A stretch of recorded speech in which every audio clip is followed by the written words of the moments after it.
You'll probably think that I'm making this up, but you've got to believe me. All the things I'm going to tell you about were actually in this episode of Robyn Hood. Robyn and the Hood have been taken to Guantanamo Bay. The cops have black pillowcases over the detainees' heads.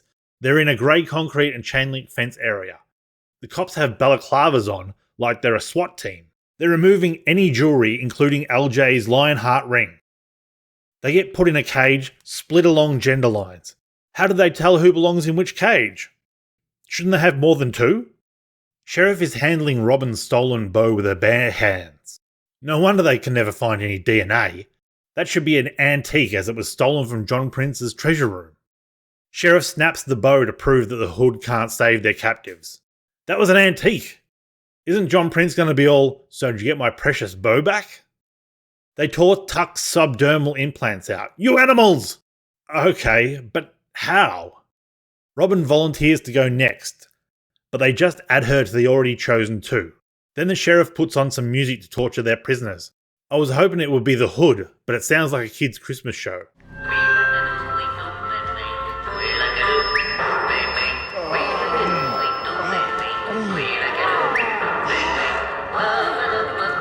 It does resemble the derp derp derp derp derp derp of the Robyn Hood theme. Sheriff has them doing wall squats as a form of torture. Why not just refuse? They can't make you hold your weight up. Just sit down. Then the mayor sends the most timid counsellor to make sure their rights are being preserved. Luckily, they gave LJ some bandages to look after Tuck. So the counsellor asks, who did this to them? Tuck replies it wasn't the sheriff, it was a monster. Bro, throw us a bone. Was it Guy of Gisborne? So this woman can barge in here with the mayor's authority, but can't report to anyone about the obvious torture going on. So the mayor visits John Prince and says that she knows he moved the vote on Bill 121 up. I'm not sure you can do that, but she assumes that means that he has the support, but she'll veto it if she has to. Does she only get one veto? Prince whips out the pear of anguish. Bro, that was used to tear up a woman's lady parts. This show is sick. The social worker says to Alan that if he's going to give her the silent treatment, don't say anything and I'll move on. And that's kind of the point, lady. Much is trying to reach something under the fence. It looks like a joint, but the doctor comes along and hands it to her. The prisoners keep talking in riddles. If they just talk to the counsellor, I'm sure they could get something moving. But nope, they've got to play it cool. The counsellor tells Robyn she knows who the leader of the Hood is. It's the Indian lady. Oh boy. I guess they never had Robyn Hood in this universe, because no one puts two and two together and says Robyn Hood. That explains why the police are these comic book villains and not shooting the Hood on sight. David goes to grab a bicky to dunk in his cuppa and grabs a handful of latex. Gross. But at least the TV has wall-to-wall Axe Infinitely Fresh ads on. The counsellor uses the old phone in the tampon box trick. How often have we heard that story? They don't wait until a change of the guard to start calling from their doorless thunderbox and to court immediately. Luckily, they don't have telephone scammers in this universe because Jill answers immediately. Why call your kid's sister and not your lawyer? Is it the only number she knows by heart? Jill immediately tells her boyfriend that she has the Hood gear. Jill hums a tune she heard over the phone and David immediately recognises it.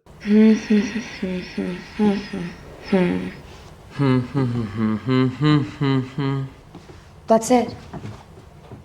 Wait, how Because do you... I've been there. What are the odds he remembered a tune that he last heard when he was 5, and then he was there at that particular moment? David's an asylum seeker, but they let him stay, but not his dad. LJ's been stripped to the waist and hung up by the wrists. Sheriff wants one name and she'll let someone go. Maybe LJ can improve his reputation, but he refuses. So they send in, and I swear I'm not making this up, a guy in a bunny suit with a shock baton. Meanwhile, the woman prisoner gets to go back to the cage with a stern talking to. Much is losing it. Alan tries to stick up for her and gets put back in his simp box. The guy in the bunny suit isn't a guy at all. It's a woman. The counsellor, in fact. So why'd she give them the phone? So John Prince has the media turned against the mayor. He can help her if she changes sides. He can get her kids into the best schools, jobs once they graduate, and a book deal. I wonder if this is a single party recording state. Robyn's pretending to sell everyone out so she can get the counsellor alone. She says she knows where the Hood stashed all their valuables, so the counsellor takes her out to a flimsy tent. Surely the sheriff won't hear her in here. Why did the guard let her out without asking the sheriff? So Robyn chokes her out, which is weird because from Robyn's perspective, she helped her to get a phone inside the cell. David and Jill are in the Hood uniforms. How did they get to the facility, or is it just across the street? The counsellor says to Robyn, "We can get the mayor on the phone." Robyn accuses the counsellor of being undercover and she looks at her dumbfounded for 3 seconds and then immediately confesses.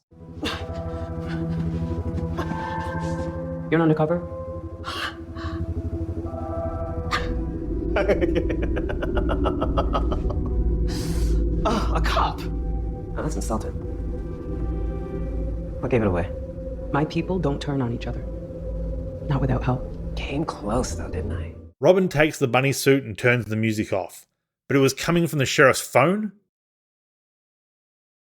Oh well. Then Robyn goes to LJ, who freaks out because he doesn't want to get shocked again. But it's Robyn, you big goose! Sheriff asks where Robyn is and tells the prisoners to move away from the toilet. But it's one of the guards with a mouthful of tampons. Then the sheriff gets zapped and it's LJ in a cop uniform. Where did he get that? I assume it's the uniform of the cop with the mouthful of tampons, but how did he get it on in time? The joint Much had was a lockpick? Why did the counsellor give it to her if she's undercover? David and Jill pull up in the bus just as they break out. Why doesn't someone with an actual driver's license take the wheel? So the counsellor was a fellow orphan. She even hits her with the old spectacles, testicles, wallet and watch, peace out combo. Jill does get to be an animal, but a squirrel. How boring. David, though, they must have used the Vulcan mind wipe on him. LJ comes to visit Robyn.